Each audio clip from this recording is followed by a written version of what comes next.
Hello family, welcome back to my new blog. কেমন আছেন আপনারা সকলে? আশা করি অনেক অনেক ভালো আছেন।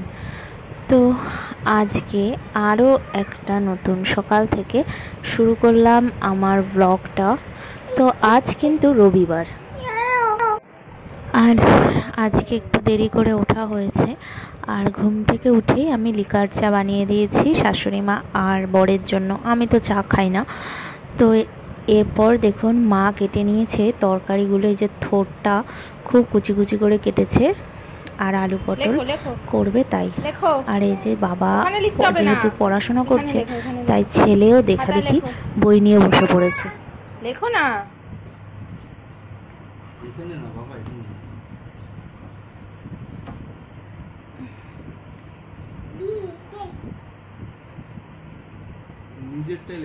এই যে আমি খুলে দিচ্ছি, এই যে ম্যাঙ্গো। ম্যাঙ্গো।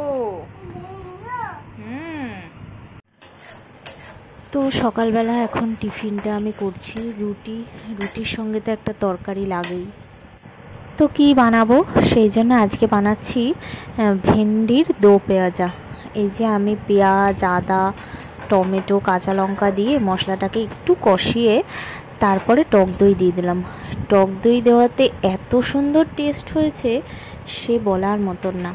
আর এই যে ভেন্ডিটা আমি একটুখানি বড় বড় সাইজ করেছি, তো এরকমভাবেই কাটলেই ভালো লাগে খেতে। সকালে টিফিনটা আজকে আমিই বানাচ্ছি, ভেন্ডির দো পেঁয়াজাটা। তো দেখুন তেল কিন্তু ছেড়েছে কষানোর পর। যত কষাবে রান্নায় তত টেস্ট। তো তেল ছেড়ে দেওয়ার পর আমি দিয়ে দিলাম ভেন্ডিগুলো।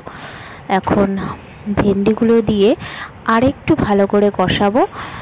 কষিয়ে তারপরে দেব জল বেশি দিতে হবে না, যেহেতু ভেন্ডি কষাতে কষাতে অর্ধেক সিদ্ধ হয়ে গেছে।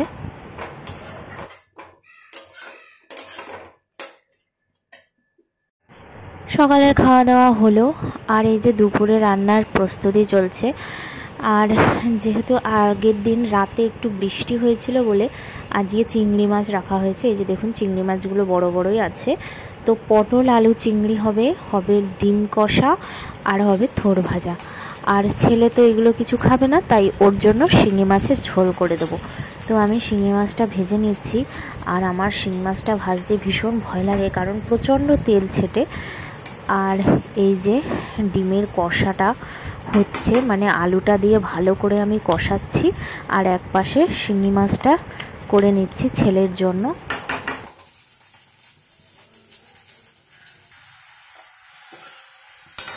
তো আমি শিঙি মাছের ঝোলের মধ্যে সব সবজিগুলোই দিয়েছি। আলু দিয়েছি, বিনস দিয়েছি, পটলটা একটু ঝিরিঝিরি করে কেটে দিয়েছি, আর কুমড়ো দিয়েছি। মানে মাছের সাথে সবজিগুলো খাওয়া হবে, সেই জন্য আমি ওরমভাবে বানাচ্ছি। আর এই যে ডিমটা কড়া করে ভেজে নেওয়া হয়েছে, আর আমি জল দিয়ে দিয়েছি। জলটা ফুটলেই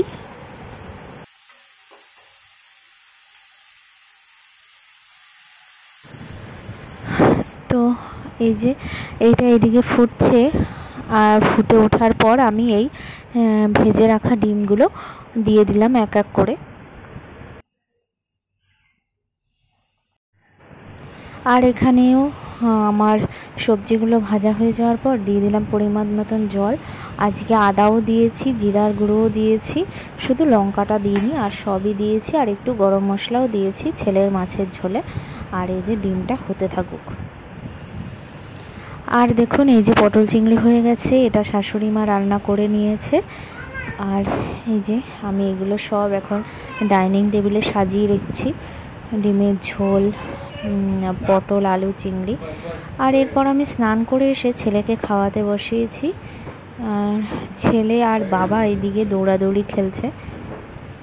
থাক, আর খেলতে হবে না। আসো এবার খেতে আসো, খেতে আসো বাবাই। ফিশ নিয়েছি, ফিশ। বাবার সঙ্গে খেলতে ব্যস্ত। এরপর খাওয়া দাওয়ার পর একটু বিশ্রাম করেছিলাম, তারপরে চলে আসলাম সন্ধ্যা দিতে। এই যে আমি তুলসী তলায় বাতি দিয়ে দিলাম। এখন সবে সন্ধ্যাটা হয়েছে। আর এই যে দেখুন সন্ধ্যার পর আমি হয়ে গেলাম রেডি। কারণ আজকে রবিবার দিন, আজ একটুখানি বেরোবো বাইরে। আর এই যে ও এখন পারফিউম লাগিয়ে নিচ্ছে। বাবা রেডি রেডি।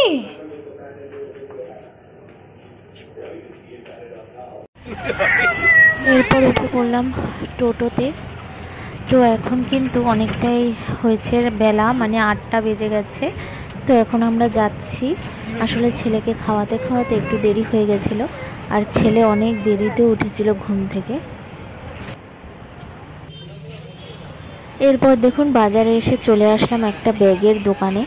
তো এখান থেকে আমি এই ব্যাগটা কিনলাম। আসলে এগুলো ছাড়া না ফোন পার্স নেওয়ার খুব অসুবিধা হয়ে যাচ্ছিল। তো আমি ভাবলাম এই একটা ব্যাগ নিয়ে নিই, এটা 50 টাকায় নিয়েছে। আর এই যে এরপর আমরা মিষ্টির দোকানে আসলাম, এখান থেকে কিছু মিষ্টিও নেব। আর ছেলে তো ঘুরছে চারিদিকে।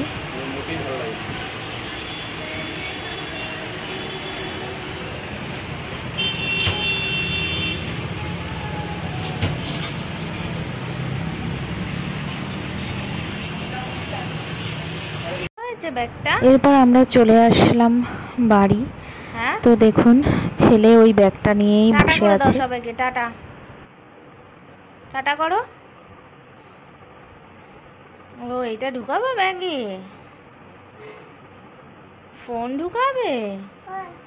ও পাপার ফোন।